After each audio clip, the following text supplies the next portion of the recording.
Hello, my name is Tabs and welcome to episode 93 of the Grove podcast. Now, I hope you're all doing well and a belated happy Easter to those that celebrate. Now, I know that there will be a group of supporters that will be celebrating today thanks to the almighty Arsenal. And that's Tottenham fans, as apparently, now I read somewhere on X, so I'm not going to take this as gospel. I'm going to see how many more religious references I can get in. But that following yesterday's result, Tottenham are now officially safe from relegation.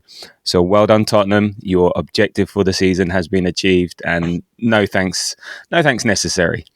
Forever in our shadow. So joining me today, who is always thankful that he supports the red side of North London, is Kuziva. Happy Easter. How are you feeling today? How's your bank holiday weekend been so far? And have you been enjoying a load of overly packaged, over-engineered, egg-shaped chocolate? Hey guys, what's going on? I don't like chocolate, so I'm sorry for being boring. Complete opposite. I'll have yours. I'm good though. I'm good. My body's just wrecked. I'm in a competition with James and his wife, trying to see who's fitter. So that's been quite fun. But yeah, besides that, I'm happy. Arsenal's winning. Arsenal won. So how can I not be happy, right? Indeed. So what is your vice then? So if you're not a chocolate fan, what is your vice, your guilty pleasure, or whatever? You know, I started smoking vape 2 years ago from an old colleague, and I really hate that. I'm still doing it. I'm trying to quit, so that is the vice. Well, maybe take up chocolate instead. There we go. Okay, good stuff. So look, in today's show, we're going to look back at yesterday's training session against Ipswich. We'll get some of your views on Real Madrid and PSG, and then we'll have a quick look ahead to the midweek game against Crystal Palace. So, as we always do, what was your highlight? And I think we're going to have the joint low light from the Ipswich game yesterday. Low light has to be the commentator. Well, actually, can I start with a highlight because I want to do the low lights together at the better. Cool, so the highlights has to be Davies actually getting a red card. Being Arsenal, we'll see some of these kinds of tackles and these players get away with it. So seeing a red card being drawn out was quite a highlight. I won't even lie to you. I was surprised. I was like, oh, okay, this referee is refereeing. So thank you for that. Indeed. How about you? Look, for me, I thought, actually, my highlight was that I transferred in Leo into my FPL team, and I captained him because I thought this was just the most Leo of Leo games because we need to practice for PSG. He's going to be playing up front. Yeah. And he alone got me 32 points. So it puts me top of the Tabarelli League where I'm playing my son. So that was I was quite pleased with that stroke of genius to get Leo in and captain him. And it's a double game week for him as well. So he's most likely going to play against Palace on Wednesday. So big points. Yeah. Other than the game, well, yeah, obviously we can talk about the highlights of the game, but that was my highlight of yesterday's match. And then what was your low light? My low light was the commentator on the Peacock stream I was watching who kept on saying it wasn't a red card. I don't know if people who listen to this probably listen to or watch Peacock. I'm sure Rahima does, but he kept on just trying to defend it, saying it's not that bad. And you know how when these guys speak about how when you slow it down, it looks worse than it is. My bro, it's worse in normal motion, fast motion, slow motion. It was a red card. Absolutely ridiculous. So that was my low lights. And I always have arbitrary low lights and highlights, but I'm going to try to keep consistent and just say, just commentators being idiots. Yeah, I hear you. Actually, I started off my low light saying, well, on Sky, it was like listening to Chris Sutton on co-coms. That's always a low light. But no, look, but yeah, I think for us, the main low light is that red card. And as you said, the highlight. It's weird that we have to highlight the fact that we finally get a red card for dangerous foul play, for violent conduct. I mean, we should have had one last week against Brentford with Odegaard scissor challenge on Martinelli. It was a pointless and dangerous challenge. And and it always seems to be some jobbing footballer that you'll never see again, never hear again. Exactly. If at the beginning, he even left one in on Trossard before that, and just when you just get these frustrated jobbing footballers who just go around kicking people, and we've had it before. Okay, we're going back in the annals here a bit, but when Diaby got done by that Sunderland player again at the end of the season, he ended up working in a call centre, from what I understand, and and then and they're trying to get a name for themselves or trying to do something. I don't know what it is, but they're not up to the standard. So and it was nowhere near the ball, stamping down with his studs on Saka's Achilles, his standing foot. And he's lucky not to be even more injured. And I bet all as Arsenal fans will go, "Oh God, this is you can't. They can't not play." But you think, Jesus, come on, really? Yeah. I mean, it was so bad that even Roy Keane, Roy Keane, you break someone's leg, get up, son, get up, keep going. Yeah, he said, look, he had a warning earlier and he's getting frustrated, but this is unacceptable. It's a dangerous tackle. Saka's going nowhere. He knows what he's doing. He seems surprised. He's got a red. But we've looked at it and I think it's the right decision. Crazy tackle. So if he's saying it's a red, and then we saw the pictures of Saka with ice on his Achilles, sort of when he was bent, when he was subbed, but it seemed to come off at the end of the game. And then Arteta said on the ankle, he said he was sore, but it's nothing serious. So I'm sure there'll be a bit of swelling, bit of soreness, but he should be all right. And then, just to add on that, I'm also on the FPL subreddit, and those guys hyper-analyze everything. And after the game, they're like, okay, cool, he's not on crutches, because the last time this happened to someone on a big team, he was on crutches after the game. So I think we're good. I think we can keep sucking the team. So, usually, I'd say that Arteta's managing the narrative, but I trust my FPL boys when it comes to analysing players' injuries from teams. Wow, you trust them more than the manager and the Arsenal medical staff. I like that. But I think he'll be. I think he'll be all right. And you saw like Saka's reaction. What was brilliant, and then maybe it was his reaction to it.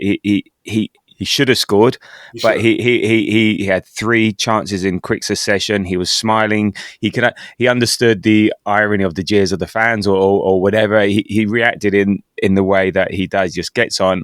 I'll show you my talent. And he unfortunately didn't score, and maybe was put off a bit by the bit of an injury, but he didn't stop. He wasn't like. It wasn't like he was cowed. Now, a lot of people get that, and then they sort of end up hiding and don't want to go back in for more. But that's not what he does. And what I also found, look, now I'm all for fan banter and the toing and throwing and you're mocking and it's always over the top and it's always not serious, but there isn't any sense to it a lot of the times. But the reaction from the Ipswich fans was so dumb. I mean, booing someone, one, it was like when he got the red card, same old Arsenal always cheating. Like, oh, sorry for getting my Achilles ripped out. And then booing him all the time for being kicked. And it's just sort of like, it's stupid and classless. And again, I don't mind people ribbing and taking a mickey, but there's also like, don't be idiots. And it's like the Stoke fans hating on Aaron Ramsey for having the temerity to have his legs smashed to bits. It's sort of like, it's not like he took a dive or anything like that. So it's just that sport fandom is weird. I think I've said this like 3 times in the last 6 months on this podcast. It's weird. It's irrational. And as you said, I don't mind the banter. And I mean, it kind of happens in other games, but then it dies down. These guys were consistent with their booing. It's just weird. And I do wonder what crosses their mind when they watch the game at home again. I actually doubt that they'll watch a 4-0 beating. No, I doubt it. Headlines, right? They'll all see the headlines with the red card. And I do wonder what crosses their mind if they say, oh, okay, cool, it's just banter. It's weird because when he's playing for England, they're going to be backing him and making sure that anyone else who does that to him is being booed. So, it's just sports. It's weird. It is. I'm not trying to read too much into it, but it is just an annoyance throughout the game. But throughout the game, I think towards the second half, in the second half, I think they'd seen it on the pictures at half time. So maybe they changed their mind. But there we go. But fingers crossed, should be okay. may get some rest on Wednesday, and we go again. So so in terms of the lineup, so it was Raya, White, Saliba, Kiwior, Zinchenko, and then Rice, Merino, Odegaard, and then Saka, Martinelli, and Trossard. So did you have any thoughts on that lineup? Were you expecting more changes, or what were your thoughts when you saw that? I had no thoughts before the game about who would line up. I know that we're not playing on the weekend because of the FA Cup. We're playing Crystal Palace. So my expectation was we're probably preparing for PSG.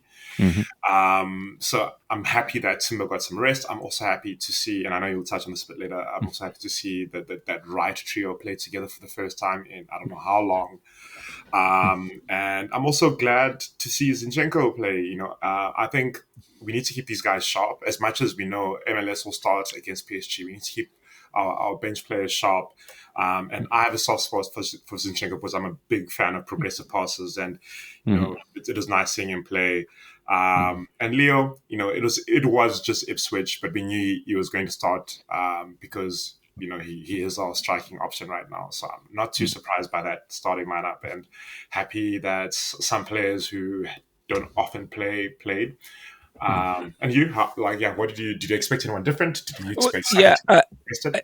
Because of the timings, it's a bit of a come down, and so I think you need to change it up a little bit because that reaction after the game, it's hard to get yourself up for Ipswich away after you've just been and won against Real Madrid in the Bernabéu, but also with PSG in mind. So I think you're right. I think Trossard up front because he's going to play because Partey's out, he's going to play, and so therefore having Rice, Merino, Odegaard, Trossard, Saka, and Martinelli all playing together. I think even Ipswich are miles away from what PSG will be. You need to get that shape, the relationships building and stuff like that. So I'm sort of not surprised that he did that, and it's going to be the 60-30. So the team plays for 60 minutes and you make the subs with 30 minutes to go, and you either start that way or you finish that way. So maybe against Palace we finish that way, but against Ipswich, and also I think he just doesn't want the league to be a distraction. So go in, get the points, make sure we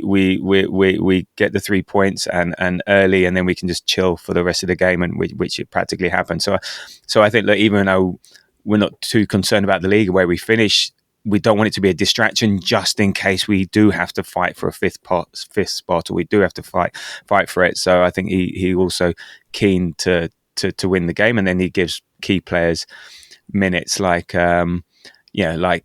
White to get him up to speed, and MLS still very young, so you need to and get Zinchenko in. So I expected May to be a bit weaker, but not that weak. And you're right. I think it's the first time since November last year that White, Odegaard, and Saka played together, that right hand side, and that's nuts considering last year how important that was to us. And I also think midweek Palace is in mind as well. I reckon they're going to play a weekend team because they got the FA Cup. So, and we don't have a game at the weekend. So I think keep things ticking over, minutes for some players, and so on. So and also maybe, and again, building Saka's fitness. So again, Saka starts, because again we forget he's only had his only 2 starts have been against Real Madrid. And the only way you get match fitness by playing. So look, Saka was, Arteta was saying about Saka that he wants to play, he wants those minutes. He needs to feel it, get the consistency. So, and look, these are footballers. It's weird. Is that one fear as fans is, I don't want my footballer to play football. Obviously exaggerating, but it's sort of like, well, they're football. They want to play. They of course want to play, and you can't wrap them up in cotton wool. Yes, there are dangers inherent in it, but we've had people injured in training and stuff. There's that. So let them play, but just manage it and be careful. And so I wasn't too worried about the game. So, having watched the game and lived through it, what was your overall thoughts on how we played, the performance, the result? I mean, I know it was Ipswich, but I do believe it was probably one of our better or best games this season. We won 1-0 at home. So smashing them 4-0 the way we did with quite a changed side was great to see. We were good on the transition. We absolutely dominated possession most of the game. I mean, I'm always going to shout out Kivio. He had a really good game again, and it's the small things that he does that shows that his confidence is building, which is just so great to see. And again, in the build up to the Champions League, you want to continue seeing someone leveling up, regardless of opposition. Even though we were dominating, it did feel like it was weirdly in third gear because it's the come down from Madrid and Ipswich. I mean, they got relegated. Was it yesterday? Oh no, it wasn't. Not quite. They're as good as relegated. Yeah. But yeah. And Saka could have scored. And we'll touch on that a bit later. And it is nice to hear Kieran McKenna say that this is the highest standard that he's faced this whole season, and his team has been beaten by Newcastle 4-0, Liverpool beat them 4-1, City beat them 6-0. So hearing that we are the highest standard that he's faced this season. I know it's not a trophy, but it shows the quality that we have when we have our star players, in third gear sometimes. So, I mean, I think all in all, I was happy with the results. I was happy with the performance. A little bit worried, obviously, about Saka and that whole tackle, but I've said what I said about my FPL people. How about you? How did you feel? No, good. And just to touch on your point before I get on to my thoughts, Kivior, he's now, in the last 21 he's played, 115, drawn 6, lost none, 10 clean sheets. So again, he's stepping up. His relationship with Saliba's building, his pace, his ball distribution. So he's there. It was getting a bit tight on players yesterday, giving a few free kicks away. So maybe just something to work on. But yeah, there's no. I think now it was a bit like we've had players come in and you get all antsy initially, and then all of a sudden, it's Kivior, it's fine. And the more he plays, I guess the more forgiving fans will be as well if he does make a mistake, because every player makes a mistake. But so far, he's been very good, and this is what happens when. He's actually also, I think he's the oldest player in that back four. Oh, and now, well, apart from Zinchenko, but when MLS is playing and Timber's there, I think he's actually the senior player, which is, but for us, he seems to be the most junior. And he's 25, if I. yeah, exactly. But I think Timber's 24, Saliba's 23, MLS is 10. So it's funny how it is. But he's a Polish international and he's got experience, but it's just. He's the same age as Gabby, but just look what happens. Gabby comes in, he plays regularly, and look where he's come to. Look what Kivior's doing now. He's playing regularly. So, unfortunately, I don't think he'll be with us next season. Just because you're that level, you don't want to be a backup. But who knows? Who knows? Let's see. So, I mean, you're right. We were dominant. So in terms of the stats, 75%. Possession to 25. Again, look, they were down to 10 men at point. But even then, when they were playing with 11 men, I think it was the 10th minute or something, we had 95% possession at one point. 2.72 expected goals to their 0.21. We had 24 shots, 7 on target. We were 675 passes to their 200. And this is like one big stat that stood out. We had 71 touches in the opposition box. Now that just shows that we're playing it around. We're trying to do something. We're trying to score. That's nuts to have that many touches in the opposition box, and they had 5. It was the most easiest of easy games. I mean, they did have a couple of chances, but yeah, it was, as I said, dominant. Easy, no real stress. I think we've had harder training sessions, and for the likes of Rice, which was he's playing so many minutes. You're saying second gear, third gear, and they're low stress minutes. It's just in front of the back. It's just on the edge of their penalty area. Pass and receive. So it's I'm not too worried about that. And it's, I think, keeping momentum, keeping the good vibes going, building those relationships, and. I think we played at a good tempo and intensity, and it was just cruise control. So no, decent performance. Nice to get some goals. Ipswich were poor, down to 10 men, but so you got to take certain aspects with a pinch of salt, but you got to do the business. And I think other than the Saka challenge, which I think we got away with, I think it was the perfect perfect result after the Bernabéu, just like back to reality. Let's settle things down, and because you just can't be always on that high intensity all the time, because that in itself is exhausting. So I think it's good for recovery. So No, I agree. so if we look through the match, the first half, as I said, we from the get go, we were pretty strong. And then in 14th minute, FPL King Trossard gets his first goal. What did you make of the goal? It was just expected. Trossard is such a tidy player in those really tight spaces. And you know that if he's going to shoot, chances are it's going to hit the target, right? My partner is obviously quite annoyed that the assist went to Odegaard and not Saka. And he Saka also missed a couple of chances. But, yeah, good first goal. What you expect from Trossard, regardless of, the position, you want your players to score goals, and he did what he needed to do. So that was nice to see. And then I know yeah. I do have one question, and yeah, look, it seemed to be quite a Trossard goal. I think he had a chance beforehand where you take it first time. He tried to control it and then shoot but yeah. So I think he did well. Now I've got a really big question. So he hit it through the defender's legs for it to go in the goal. Do you consider that a nutmeg? I mean, yeah, like, that is a pure definition of a nutmeg. I literally have the Oxford Dictionary open right next to me, and I've just seen a picture. It's been updated. There's Julio Trossard scoring a goal against Ipswich. I mean, it sounds like it's not a nutmeg. What is a nutmeg? Is a nutmeg a controlled position of play? This is a hill I'm prepared to die on, and it is a bugbear of mine that the nutmeg has been.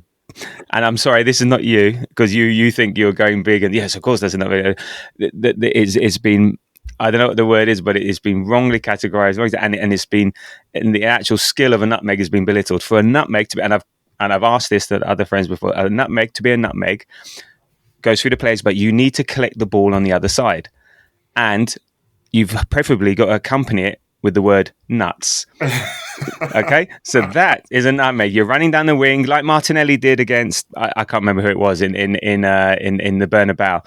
Otherwise, you're just kicking it through the players. Otherwise, that's not a skill. The skill is playing it through the player's legs, and you collect it on the other side, and that is a nutmeg. Otherwise, you're just kicking it. So sorry, I'm going to get it very strong on this one, because it should be a really good skill to do that, and a bit embarrassing. Otherwise, yeah, sometimes players leave their legs open. So yeah. I'm sorry to call out those nutmeg naysayers or whatever it is. That is a pure nutmeg, shall we say? So I'll give you a bit of the benefit of the doubt. I won't go too strong on you, but I get the argument. I get it. Yeah, you want to see control, so it's not. Yeah, we get it. I get it. Okay. So sorry about that one, but it was an important thing, and I wanted to get that out there. And I even posted it on the socials yesterday. So I'm sorry, that goal is not a nutmeg. Stop it. Good, well done, Leo, but it's not a nutmeg. This is what we're fighting about now online, because we're on the app. I love it. This is yeah, exactly. You beat Ipswich 4-0, and this is all we've got to talk about. So there we go. So we then have another chance. 24 minutes. Merino back post just couldn't get over the ball, unfortunately. And then talk us through Martinelli 2-0. What a gorgeous goal. Oh yeah, that was just perfect. I think what I love the most about that goal was the pass. I mean, it was Davies's first tackle, which you got a warning for, right? Yeah. But that pass from Leo to Saka was just brilliant. And then Saka, turning on the boosters to remind us that, I'm actually back. Finding himself to byline, and I don't know if you guys saw Merino scanning, to make sure that his players are where they should be. Ball comes through. I don't know how you feel about this. I do believe that Merino did that on purpose. I don't think he was trying to score. 100%. Very intelligent player. And also, these guys train these types of situations all the time. So they know that there's going to be someone at the far post. They just know it. He's just a very intelligent player. And obviously, open goal for Martinelli. Brilliant goal. And we've been speaking about this for the last 4 weeks. Martinelli's form is just picking up at the perfect time, and he is a form player. So for him to score a goal, regardless of how easy it was for him, it was a great team goal, and just more confidence for the boy. More confidence for him. Yeah, it was a lovely goal, lovely move, and yeah, Trossard did really well to keep the ball in, because I think it's Saliba that came, and he just about kept it in and then released it. But even then, before Saliba did that pass, I think there'd been about 20 passes before then, gone through the whole team. So it's one of those ones you look back and we'd just been playing the ball around, looking, trying to move the opposition. So it was a very sort of typical Arsenal goal that we want to try and score, that we're looking to try and score with, sort of like, just shifting the opposition, making them move around, and then finally making that killer pass, killer move, accelerate at the right time. So and that's Martinelli's 50th goal for Arsenal. So well done, Gabby. And again, there's always a lot of talk about Nico Williams or Semenyo or whoever. His stats even this season, and he's played less minutes, stack up as good, if not better, than those guys. So it's just, you sometimes get a bit blind to the familiar sort of thing, and you don't realize what you have. So even when he's underperforming, and look, the one thing that I always maintain is that even if he's not on form up front, his work rate and his effort, you saw it in the Bernabéu, to defend, to back his left-sided defender up. He's always a willing runner. So maybe again, end product isn't there, but you just cannot fault his effort. Now we always want more than that, but if that's what you got while you're trying to get back into form, I'll take it all day. I'll take it all day. Yeah. And his record again when he scores is now, I'm not going to do all the W's and D's, but it's 137 drawn 6. So let's hope he scores plenty more times for the rest of the season.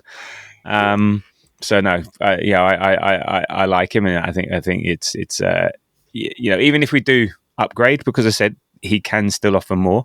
What an option to have! What a rotation option to have! So I wouldn't dispense with him that easily. Right, okay, then 32 came the red card for Davis. We've talked through that, and then we had the 3 chances for Saka. I've got down here 36, Saka missed. 38, Saka missed. What was Saka missed? It would have been so nice for him to shut those Ipswich fans up. But yeah, that's all I wanted. I think by the end of the verse, I was like, just please give Saka a goal, because those fans were so annoying, genuinely. And I was saying in the group, a Saka goal with those fans booing would have felt like a win at the Bernabéu.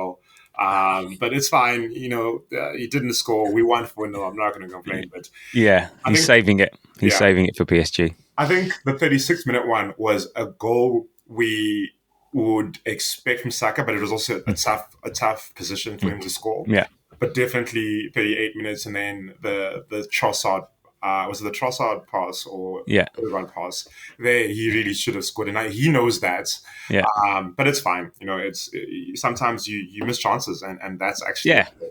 I'd be more worried if he's not there, sort of thing. Exactly. I'd be more worried that he shied away from it. So, and you could just imagine his celebration would be like the arms out celebration. So hey, sort of thing. It'd be like, or hand to the ear or whatever. So but anyway, wasn't meant to be, and unfortunately it didn't make a difference in the end. So and then second half it was just Ipswich. The game was done. 10 men behind the ball. They maybe had a few tried to play a bit on the break, but then that made it hard for us, because we're just trying to break down. 10 men just trying to defend, trying not to give up more goals. But then again, we're 2-0 up. We don't have to try that hard. So it was sort of a bit of a sort of stalemate. They sort of said on commentary, is like that you should have these games where it comes to 70 minutes and should we just call it quits? We're not going to win. You're not going to lose. No one wants to hurt themselves. Let's get out of here. But then Trossard gets his second non-nutmeg goal. And Trossard again, in the 70th minute, short corner from Rice. And we did a lot of short corners yesterday, which was interesting. Again, trying to mix things up. And then Rice played it to Trossard, and a nice smart finish. And again, Rice, another one who's again. Unfortunately, it seems like we're sort of peaking a bit at the wrong time, or things are going our way a little bit too late in the season. So that's Rice has now got 17 goal involvements in all competitions.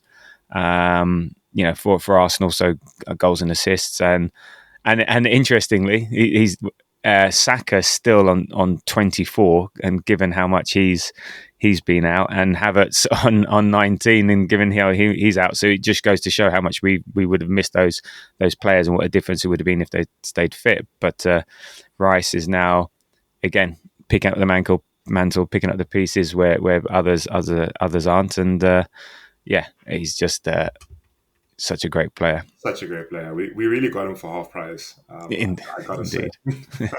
Indeed, we did. So, and then Odegaard in 87 hit the post, and then we did have Butler Oyeji had come on, I think around the 82nd minute, and almost scores with his first and only touch, I believe. I think it might be his only touch. But it was saved by Palmer. That would have been so nice, wouldn't it? That would have been perfect. And it was a good snapshot at that. Yeah. Right? He hit it quite well, and just brilliant save of the goalkeepers. But Odegaard, just before that, when he hit the post, I think most Arsenal fans knew he was going to try shoot inside, and that's exactly what he did. And I want to see him do more of that, because he does get into those positions quite a bit. And if you don't shoot, you don't score. And Gerrard, people remember the goals he scored, but they forget about the thousands of misses that he made.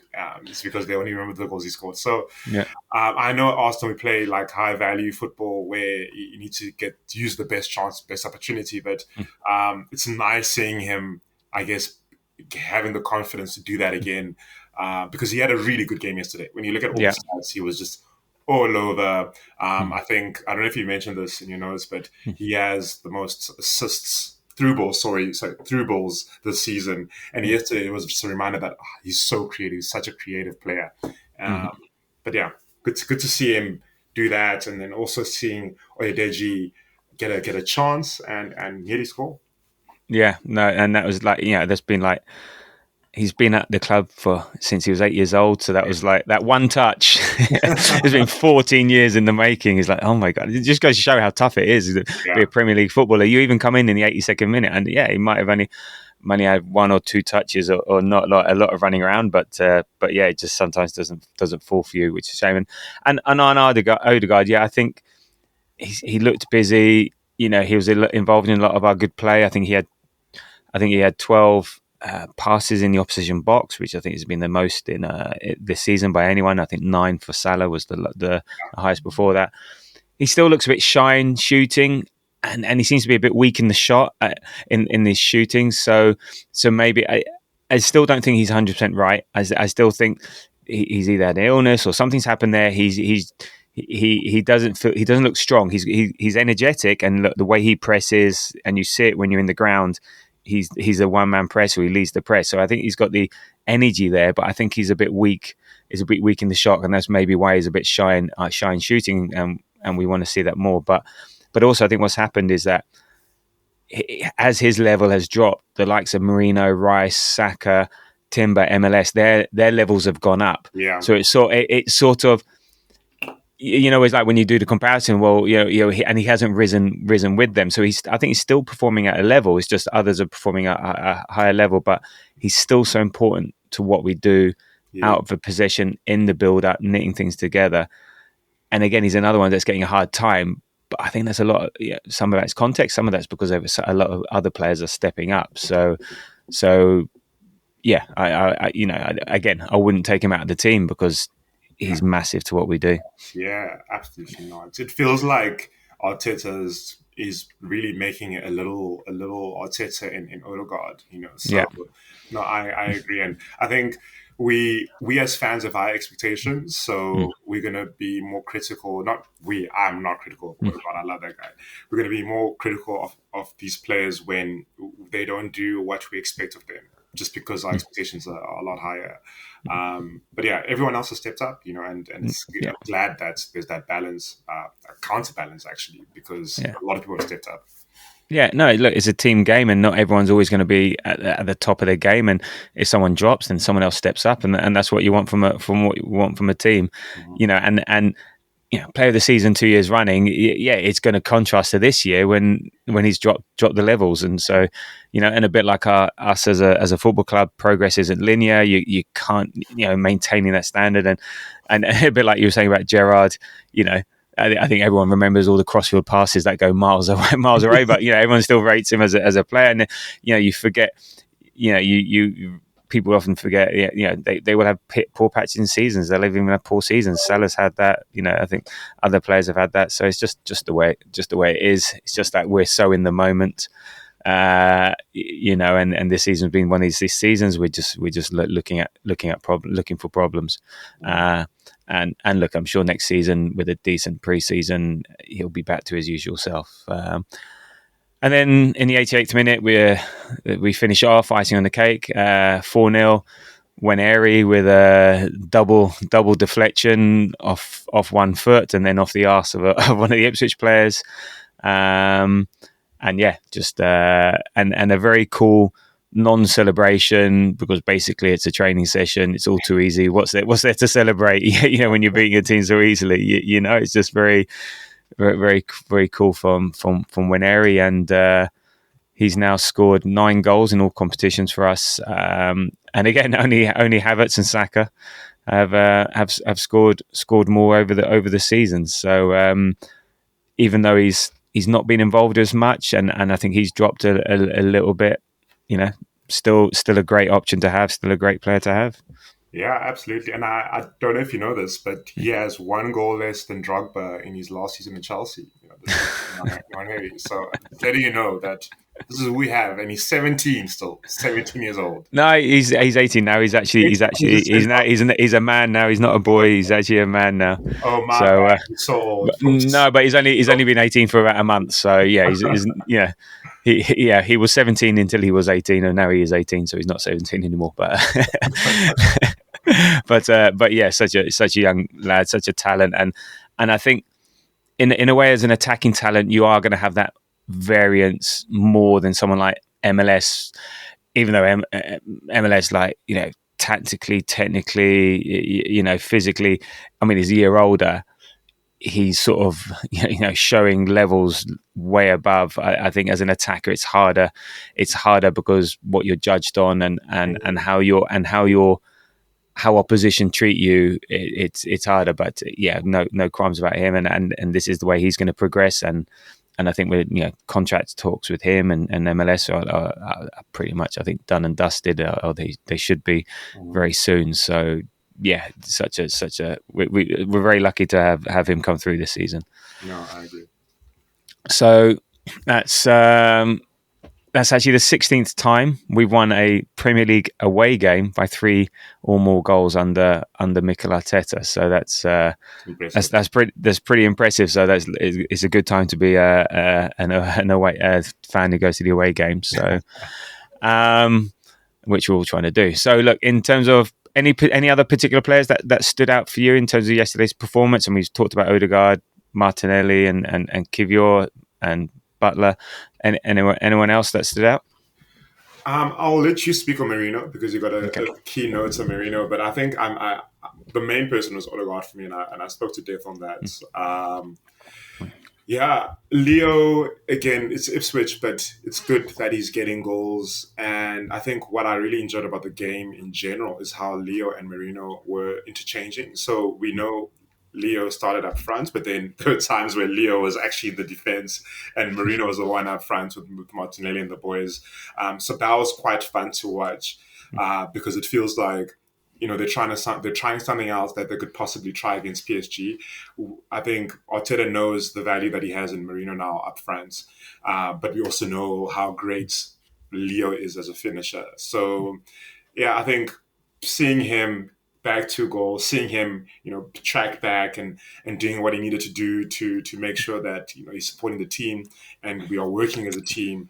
It was just it was really nice to watch.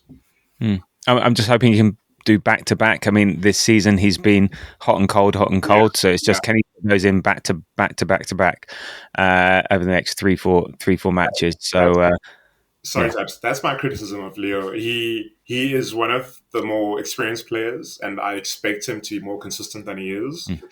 Even before the game, I said in the group or the girl group, I know he'll score, or we know he's a scorer, but like, can he actually have a good game back to back or consistently? You know, so yeah, I hope, as you said, I hope we get back to back. And actually, we don't want just back to back because he's probably going to play against Palace, right? We want him to have a consistent run of games. Yeah. But yeah, who are your shout outs though? Well, for me, and the more I see this player, the more I like it, is Merino. Again, it's called, I say low key impressive because he's not like he's dominant in the picture when you're watching, and then so it's more all of a sudden there's Merino, and actually in terms of his touches, I think he only had about 10-11 passes yesterday compared to the likes of Odegaard and Saka and Rice, who are in like 50-60 passes. But he had that brilliant clever assist, and yes, it was definitely deliberate because it was too far out for one of those. If he's in a 6-yard box and you do that through the legs back heel, then fine. Then you look at, but no, that was penalty spot. Yeah, and he turned around straight away. So no, you're right. You see them before the game when they're doing their warm ups. They do that all the time. But so brilliant, clever assist. He's calm. He's a great outlet. So you're right. If Trossard goes short, he's the long option, and he gets the ball. Trossard's there, get the second ball. He wins first ball. He's got a great first touch. I think he's what we haven't seen, and this we're now seeing it is that again, and this comes down to his low touches. He's a first time player into play. We've got enough of Odegaard, Rice, Saka who just pass it around, trying to move players, trying to create the space. Not quite the horseshoe of death stuff, but it's just pass and move. With him, it's a first time pass, but it's first time pass trying to be into a player to create the chance. So you'll see him get the assist or pre-assists because that's more his role. He's not more of a I'm going to rotate, I'm going to recycle the ball. It's more go right, bang go, that sort of stuff. So he's and he's a very unselfish player. So I mean. And again, he suffered a lot. He came in from the Euros, so knackered and full of champagne or full of Cava, and then Gabriel slam dunks him, body slams him. So then he's out injured, and then when he comes into the team, it's a dysfunctional team, missing Odegaard and whatever, and he's still getting fitness, and it's only now the last couple of months, that he's fit. He's in a more functional team, or he knows his, and he's starting to perform. So again, and also he suffers from the fact that he's not a created left-sided midfielder, which a lot of people wanted. So loads of things. And now, again, this is why he's just got on with his job, very unselfish, and becoming a bit of a cult hero and a slow burner for a lot of people. But again, a bit like Havertz. You could sort of see what he was trying to do off the ball and stuff like that. It's just, it's now coming. It takes time. It's not always easy. So, and you should always look at the context. Like you literally broke it down how I wanted to break it down. It's not just a play on a pitch. It's everything else that's happening around his environment. And now that the environment is in a better space, it's not a surprise that he's doing a lot better. So just patience. People need to be a bit more patient because these guys are also humans, and they're not robots who just jump in, score goals, pass, assist. They need things around them to also work well for them. And it's good to see that he's making people eat their words, which is nice. Always nice. No, it is, and look, it's a bit old saying this now, but again, if we'd bought him in the January transfer window with his end results, with his output, and we're like, oh my god, wow, we got a great player here, and all the rest of it. So, and that's not to say that we still should have done business, or that's another argument. But he's showing his value, and if we didn't have him now, or didn't have these performances, we wouldn't be where we are in terms of semi-finals of the Champions League and second place in the league comfortably. So. So big kudos to Merino for another good performance. And one final shout out, KT got his 100th Premiership appearance for Arsenal the other day, but Saliba has got 100, almost 100 in half the time. So it just goes to show how much injury, but then also fit with how we've evolved as a team, has restricted his appearances. I think he's been with us 5 years now, 5-6 years, maybe a bit less. But yeah, so it's sort of a shame. It is a shame in one way, but also you can understand it in another. But I love the fact that he's getting a last hurrah. Yeah. He got on for a few seconds on the Bernabéu, and who was expecting that? I mean, yeah. So yeah, absolutely not me. No, indeed. So look, we haven't quite secured second place yet, but it's getting closer. So we're 7 points clear and a load of goal difference in second place. So all looking very good at the moment, but it's all very tight below. Annoyingly, Chelsea won late on yesterday, and now Forest are now in sixth. All of a sudden, Forest in sixth, but they play the Spurs tonight, and if there's one team designed for them to play against is Tottenham. With Forest's counter-attacking prowess, Tottenham is the team we want to play. But yeah, if you look at the table, okay, we're on 66, ignoring Liverpool. Then you got Newcastle in third on 59, City in fourth on 58, Chelsea 57, Forest 57, Villa 57. So it's all looking interesting there. So I think win against Palace, those other teams are playing each other, take points of each other. We should keep second, and top five. I think with a win against Palace is pretty much guaranteed. So we need 9 points, I think, to secure a second. So that's Palace, and then 2 more wins. Yeah, and we've got Southampton, we've got Bournemouth, who are sort of trailing off a bit. So and we should find something else there. And then also, I think I think that some of the teams there play each other, so that evens itself out. But as I said, I just don't want it to be a distraction. So we win these easy-ish games, and other games like Liverpool and stuff like that. Well, sod that. Let's not worry about those. And also, just a special shout out to our friends in the Northwest, Amarin and Man United, who Tabs, I used to pray for times like this. Quite literally used to pray for times like this. It's so good to see. Such a great experience. Oh man, Amarin has only won. He's worse than Ten Hag. It's ridiculous. He's only won 6 games for Man United since taking over. They're tied in 14th. Okay, just ahead on goal difference, ahead of Wolves, who beat them yesterday. They're on 38. They might not win another game for the rest of the season. I think they've got, the only one they might have is West Ham at home, but then again, Wolves they didn't beat. But yeah, they could very easily, only just about scrape 40 points, and it's just so annoying that Ipswich, Leicester, and Southampton are so bad, because you could be having a relegation battle between Man United and Spurs, and that of it. It's just so bad, and I don't know. Do they keep him? I mean, do you keep him? Is he there? Because he's now buying all these wing backs and or whatever, doing a team with wing backs, and you get another man in the manager in. I ain't playing wing backs. They spent 100 million on Højlund and Xerxes, which is you need to sack your scouts, not them. And it's considering the pain they've inflicted on us in the past, in the 90s and whatever, this is and still. Arsenal have underperformed this year. Right? Underperformed. We've had referees on our ass. It's just a mess. So wait, he's won 6 games. Out of how many? How many games? I can't remember, but if it's in the league, it might be. Well, I don't know how early Ten Hag is, but it might be 20 odd games or something like that. It's just something daft, but it's just and he's losing at home at Old Trafford. Which is just the icing on the cake. Really, it's just.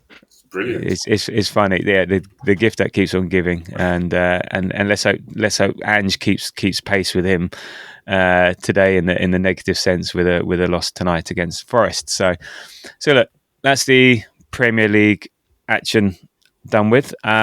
Just wanted to get your thoughts following Real Madrid and the PSG semi coming up? So I mean, Madrid. You know how confident I was. I was very confident going into that game. I really thought we were going to smash these guys 3-0 again. That whole day I had meetings from like 2:30 until 6, and then I was cooking from 6 until 8:15. So I watched the first 15 minutes from the kitchen. That's just how confident and calm I was the entire game. And then Saka misses a penalty, and I'm like, bro, this is not part of the plan. This is not part of my plan. But I think all in all, the game was as expected. I know everyone who doesn't support Arsenal, doesn't watch Arsenal, we're like, there's going to be a comeback, there's going to be a comeback. And I threw a lot of stats out, and I know, stats sometimes don't fly when you are when in football, right? It's football's random. You never know in football, but you can't ignore the fact that we have not conceded more than 3 goals or 2 goals in 100 games. In 490 odd days or something along those lines. You can't ignore the fact that as much as Madrid has a good strike force, they have lost 12 times this season. They just won yesterday after a Valverde, I don't know if you saw that goal, ridiculous goal. They concede goals, so it was an expected win. And it was just lovely to see Saka, even though he missed the penalty, then score a beautiful goal. Merino pass, just absolute chef kiss. The goal that we conceded, was a goal by our defender, who is arguably, top 2 defenders in the world after Gabriel. And I was, and I said this to my partner, I was so happy it was him and not Kivio, because rather him than Kivio in any day, right? Well, my theory is that he just did that so he doesn't. So Real Madrid have doubts about wanting to buy him. So oh yeah, he's not that good. Yeah, no, let's buy Kivio. Let's buy Kivio instead for 100 million. Yeah, have him. So I went on to their sub after that, and those guys don't give a fuck. Those guys are like, we still need him because their defense is that bad, right? But the icing on the cake was just the Martinelli goal. Just it was a perfect ending to a 2-legged tie, and I'm so happy that we did it as well as we did, and we showed real good control and maturity. And I think a lot of the struggles we've gone through this season, has set us up. This resilience has set us up, for times like this. And I'm hopeful that when we meet PSG, the learnings from the season, will be carried over into that game too. And I know PSG are a very different PSG to the one we played earlier this season, but we are also a different Arsenal to the one that's played this season. We've grown up a lot. We are a lot more mature, and yes, there's talent, but I think that psychological edge that we have through the resilience that we've built, could carry us over. I don't want to speak too much because obviously, we'll have opportunities to touch on that if I'm on the next pod or not. Yeah. But I'm hopeful, like genuinely, I am hopeful for the league. You mentioned how we don't want to be distracted by what's happening in the league. It could affect us in the Champions League. And currently, we know that PSG has won that, but we can beat PSG, I believe. Barcelona is a good team, but Barcelona also concedes a lot of goals because that's flick football, a lot of goals. Inter is currently tied with Napoli, so they are going to be distracted, right, by the league. So I'm hopeful that if we can get through to to the final, there's a real chance, the end of May, 29th, 30th of May, I'll be running around London with my shirt off. Like I'm actually going to gym, drinking my pre-workout right now, just to prepare for that summer body to celebrate Arsenal's Champions League. Very good, very good. That's a picture that's going to live with me for the rest of the day. I'm looking forward to it, and the ticket not the ticket, the ballot is now open, as they say. So yeah, get your applications in for the home leg, which is on Tuesday the 29th. But before we play PSG, the small matter of Crystal Palace on Wednesday evening. So what are you looking forward to, not looking forward to? I'm not looking forward to Mateta getting one chance in scoring. Eze is always a tricky player. I like Saar. I know he's a Spursy boy, and Munoz has also been in my FPL team for a while now, and he yeah, he gets into really advanced positions. That said, though, they just got not just got beaten. They got beaten 5-2 by City. They got Mm. smashed 4-0 by Newcastle. Yesterday, was it yesterday or the day before yesterday? They played Bournemouth. They were Yeah, down to 10 men, but yeah, I mean, I watched that game. Bournemouth was all over them a lot of the team. I mean, a lot of the time. mm. And regardless of who we play, who we field in our starting lineup, I'm hopeful that we'll come up with the win. And I also expect that the team you're going to see on Wednesday is the team that is probably going to play next week. They'll probably do get the 60-30 minutes that we spoke Mm. about earlier, but I think we're gonna see our PSG squad or team first Mm. 11 against Palace. So again, you said it, let's win. Let's take these distractions out. Let's not make it too hard Mm. for ourselves. Mm. But again, it's football. You just Yeah. never know. Yeah, I mean, yeah. Again, in terms of looking forward to, always nice to go to the Emirates, watch the games. Yeah, I just want to keep second place intact. To keep things ticking over, the momentum, the rhythm. Just like Ipswich, but hopefully without the thuggish defending, and not looking forward to injuries if they happen. That's it. But yeah, again, I'd happily take a boring 1-0 win, no dramas, no issues. And in terms of the lineup, I know apparently Partey couldn't play yesterday, so maybe he was a bit injured. All But right. but I imagine he will get some minutes because he's not obviously playing against PSG. So yeah, we'll see.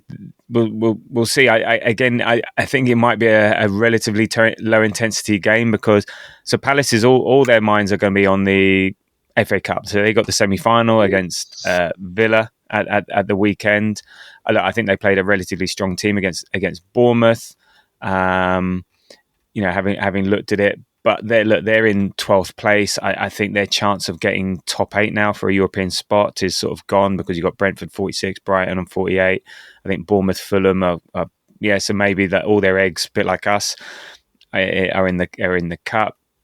And actually, their form is dipped in April. I think you were alluding to, they lost 5-0 to Palace, 5-2 to City. They drew with Southampton. So April, okay, they got a win against Brighton, but their form, they were actually in decent form this year. They were. Um, When they started but terribly, then they got into really good form, and I yeah, think the last month and a bit they've just been a bit. yeah, they dropped off a bit in April. Away from home they've won 5. No, away from home 1-6, drawn 5, lost 5. Yeah, scored 22, let in 22. So they score 1.24 per match. They concede 1.36. So again, a bit like Ipswich, we need to go in and do the business. And yeah, can you imagine that? God, the last time we played, I was looking at this. It was the day, 21st of December. It was the day Saka got injured, Oh my and that was when our season sort of started to unravel because I think we were just getting back into things. Jesus was scoring, so he scored a couple that night. He scored a hat trick in the Carabao Cup 3 days previously, and then the Saka injury came, and then the Jesus injury came, and then it all just started out. We were just looking on the up then, so. I'm really hoping they are not a shitty omen. A shitty omen. I was just thinking, oh god, could you imagine?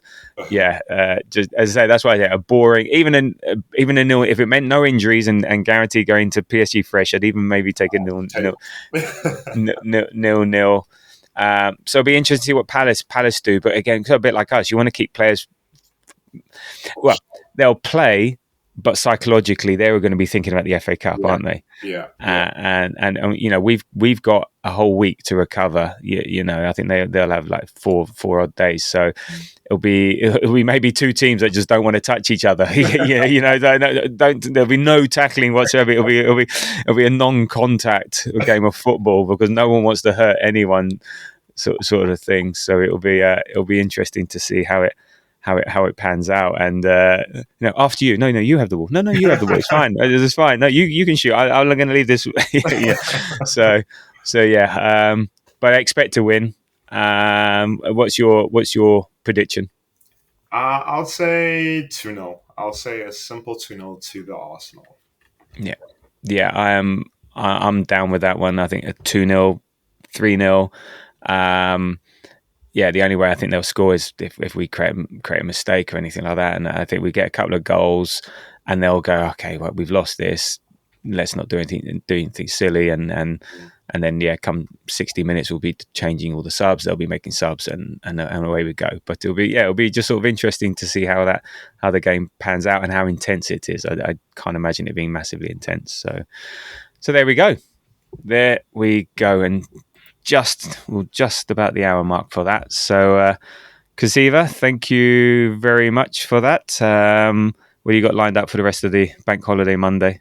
Thank you. I'm going to gym because I need to beat James and his wife. James is a whale, by the way. And then after that, we're just gonna, I guess, just take some walks and enjoy this free day of ours. Get the step count up. Get the step count up. You know, by the way, if you just shake your wrist, it just goes up and up. And I have to put a thing in my legs, so I know I can do that. But let's do the right way. The right way.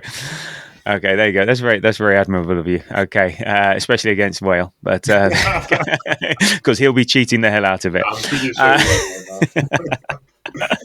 Love you, man. Right. Okay, well, look. Anyway, thank you very much for listening. You can follow us on Threads and Blue Sky at the Grove AFC, and the next show will be post Palace semi-final against PSG in the Champions League. Wow, that's sounds good to say. So if you enjoy what you hear from us, and even if you don't, come and subscribe, like, all the usual thing on the podcast feeds and social media, etc. So if you do have a day off today, or whenever you listen to this, enjoy that day. For the rest of you, sorry, you got work to do, and until the next time, thank you, and come on, you Gunners.